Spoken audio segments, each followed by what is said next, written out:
Este é o programa Fé e Luta aqui no canal Cartas Proféticas. Sem dúvidas, nós vivemos uma crise de modelo social dentro da qual as igrejas, a sua grande maioria, tanto as do campo católico quanto as ditas evangélicas, principalmente neopentecostais ou igrejas também de televisão e de internet, chamadas igrejas eletrônicas. Por quê? Porque elas, mais do que a construção de uma dita fé de caráter vertical de cada pessoa para Deus, de uma relação captada de Deus para cada pessoa, elas eliminaram totalmente, como eu disse no programa Fé e Luta da semana passada, eliminaram totalmente as relações de compromisso social com o ser humano. Tanto que alguns textos das Sagradas Escrituras, notadamente dos evangelhos que se relacionam ao amor ao próximo, que se relacionam ao compromisso em relação aos debilitados, aos sofridos, aos excluídos, aos amassados pela concorrência imposta pelo modelo capitalista, e com isso não há nenhuma formação da sua membresia, porque os donos da igreja, como vêm sendo chamados inclusive por economistas, os donos das igrejas ditam os caminhos das igrejas, e nesses caminhos não é permitido que as pessoas das igrejas tenham um compromisso social, compromisso político avançado. No entanto,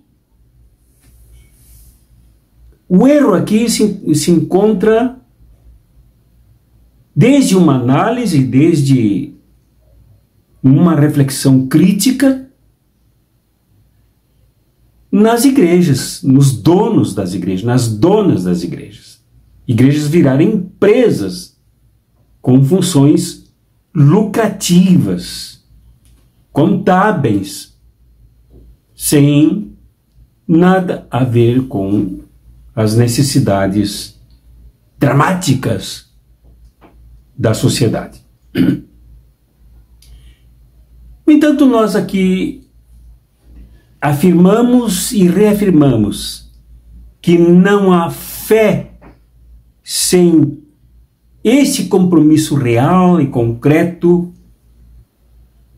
no campo econômico, político e social. Se as igrejas, seus cristãos e cristãs quiserem construir ou ajudar a construir, não deverá haver essa arrogância de achar que cristãos e cristãs e que igrejas construirão uma sociedade justa que modele fraternidade e solidariedade. Mas o chamamento aqui é para a participação na construção da sociedade, que será uma sociedade laica com um Estado laico. Isto é, sem a direção clericalista. Então, para isso, é sempre bom voltarmos, por exemplo, à questão do bom samaritano, que não tinha nada a ver com religião. É um exemplo invocado por Jesus que inquieta, que perturba, porque não era exatamente alguém que poderia servir de exemplo no interior da sociedade onde Jesus se situava e atuava, na Palestina e no confronto com os fariseus e os representantes do templo. O bom samaritano é uma história que Jesus contou a partir de um momento de muita agitação, muita atividade dele e mais 72 discípulos e discípulas, de acordo com o que conta todo o capítulo 10 de São Lucas. No meio destas atividades intensas dos seus discípulas enviadas por ele para as cidades, para o encontro com os povoados, com as comunidades, para conviver com as pessoas nas cidades, construindo com elas a paz, tanto que elas deviam chegar e dizer que a paz estivesse convosco. Do meio de toda esta agitação se levantou um jovem, um estudante, um estudioso, ou um doutor da lei, tipicamente um fariseu, que interrogou Jesus, interpelou Jesus. Lucas faz um adendo dizendo que ele tentou colocar Jesus em provas, colocar à prova a sabedoria e orientação de Jesus. Pelo contexto, nota que ele se quebrou. Quem saiu provado foi ele. Então o que ocorreu? O doutor da lei queria saber o que fazer para herdar a vida eterna. Tipicamente coisa de religioso, que pensa em si, como propagam as igrejas hoje. Cada um pensar em si. Se é no âmbito católico, é aquela coisa de uma série de promessas, de caridades, de ações com vistas à vida eterna e não com vistas à sociedade. E se é no campo pentecostal, neopentecostal, das igrejas eletrônicas, a questão é jogar tudo para Deus sem uma perspectiva de uma fé produtiva. Esperar tudo de Deus e seguir uma vida de moralidade particular. No máximo, para a sua família, visto que a questão da família é uma concepção conservadora. No entanto, Jesus interpela o homem da lei sobre os seus conhecimentos a respeito do conteúdo daquilo que mais é para ele objeto de estudos, que é a lei. O que diz a lei? Perguntou Jesus. Ele disse que conhecia tudo. É como um moço rico, por exemplo. Conhecia tudo. Então o que diz, disse Jesus? Amarás o Senhor teu Deus sobre todas as coisas, de todo o teu coração, de todo o entendimento, e ao teu próximo como a ti mesmo. Jesus respondeu, então, se sabes, faz isto e viverás. Daí então ele pergunta, quem é o meu próximo? A grande questão é essa, quem é o meu próximo? Como é que aparece o próximo? Num desenho animado? Um desenho colorido? Num vídeo agora aparece o próximo? Como é que é o próximo? É uma figura especial, carismática? É uma figura com requinte angelical?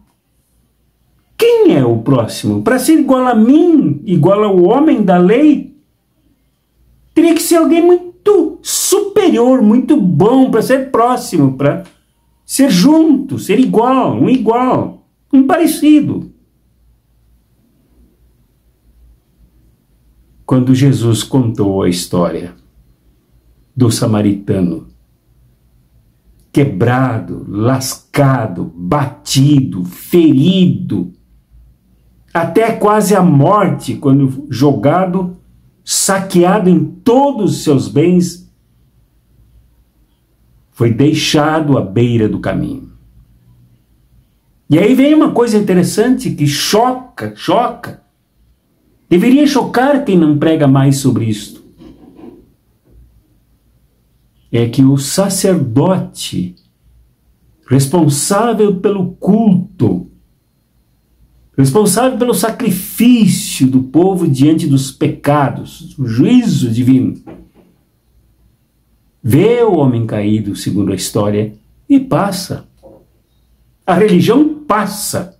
A religião cruza. Anda de largo, no máximo ela olha. E não se envolve. Com tantos medos e explicações, ela não se envolve. Porque o próximo para ela tem que ser alguém do seu meio, não pode ser este.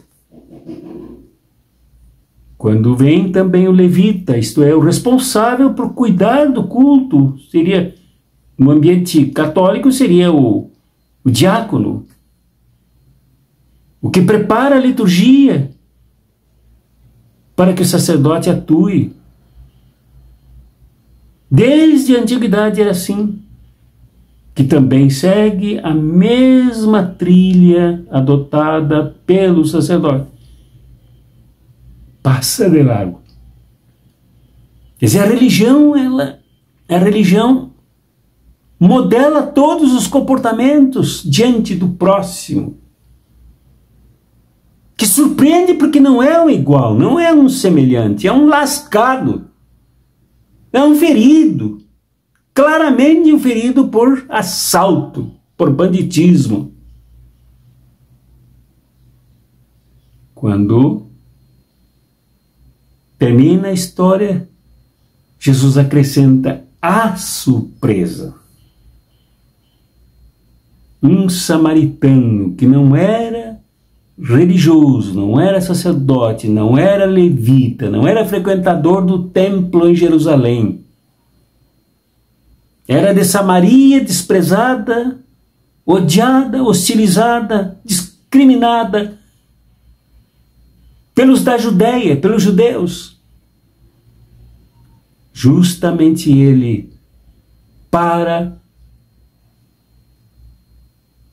derrama óleo e vinho sobre o homem, produz atadura sobre o ferido, levanta-o, leva-o sobre o seu próprio animal,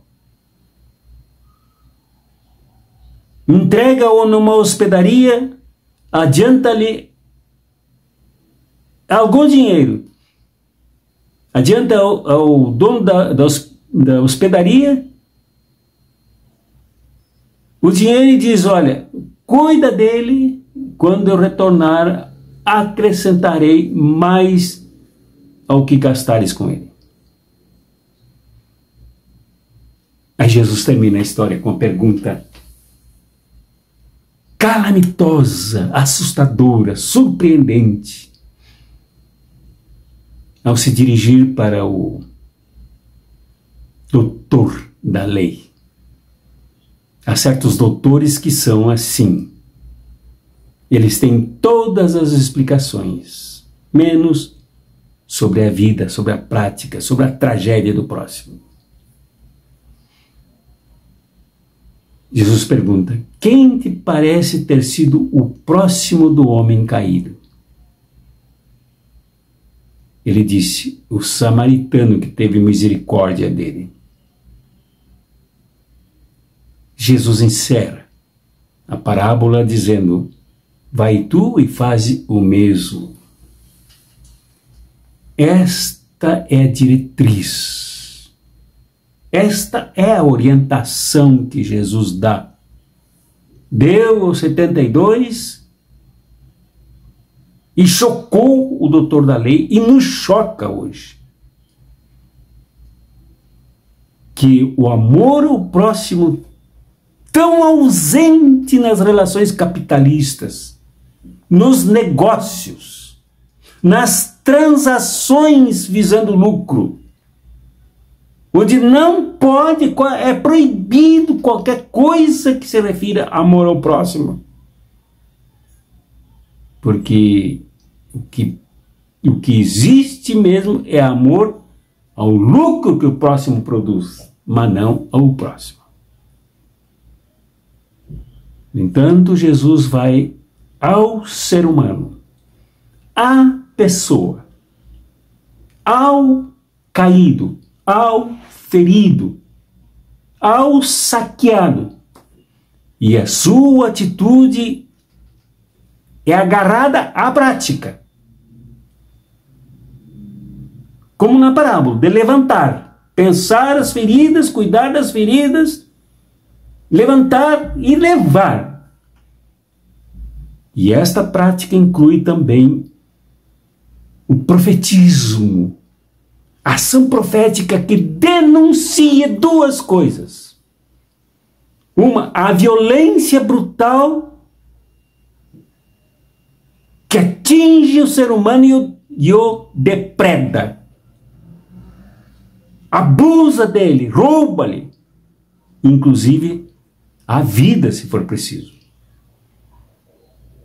Mas denuncia também profeticamente, e profecia exatamente isso, a denúncia.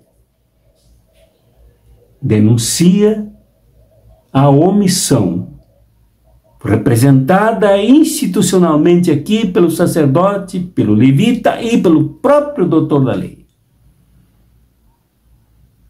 A omissão é tão avassaladora, é tão devastadora, é tão desumana quanto a violência.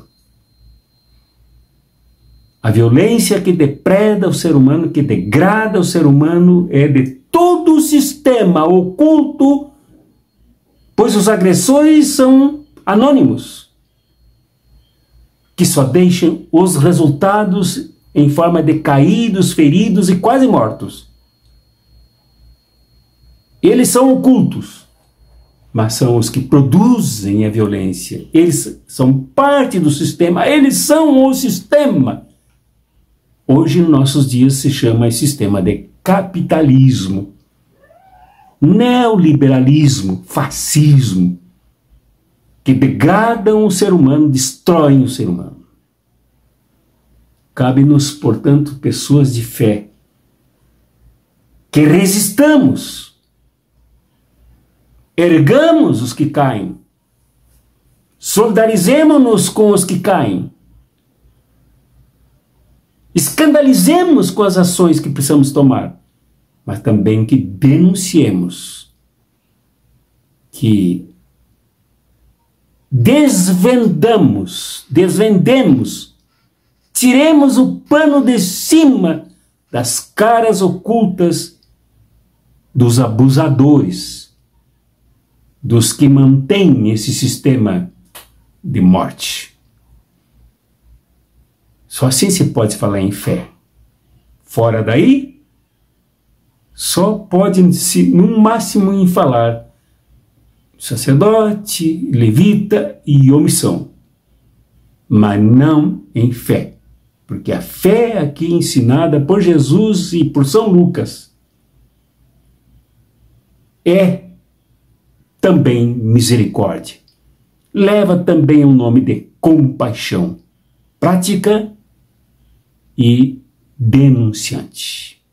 Isto é fé na luta, que se transforma em luta, para que ninguém seja abandonado, para que não haja abusos, que se destrocem os abusos e se denunciem os omissos, que se omitem todos os dias diante do sofrimento do outro, diante do sofrimento do próximo.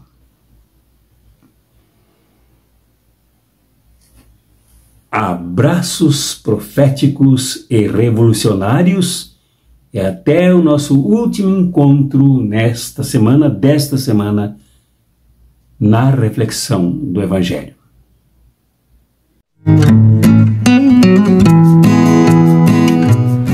Este é o programa Fé e Luta aqui no canal Cartas Proféticas. É para cristãos e cristãs, religiosos e religiosas afro-brasileiros, islâmicos, judeus, budistas, espíritas ou pessoas plenas de fé na humanidade e na luta, que se indignam com o fascismo e o neoliberalismo, se inconformam e se rebelam com a injustiça econômica e social, que não caíram e não caem no inferno, mas são maltratadas e feitas por uma elite dominante do mercado satânico e opressor. Se quer lutar, se quer crer lutando, se quer lutar crendo, este é o seu programa. Venha participar, colabore, dê likes, contribua, compartilhe e chame convidados para participar dos encontros aqui com as pessoas que creem e que lutam e que creem por uma nova sociedade que não comportará mais injustiças e opressão da humanidade e massacre do meio ambiente.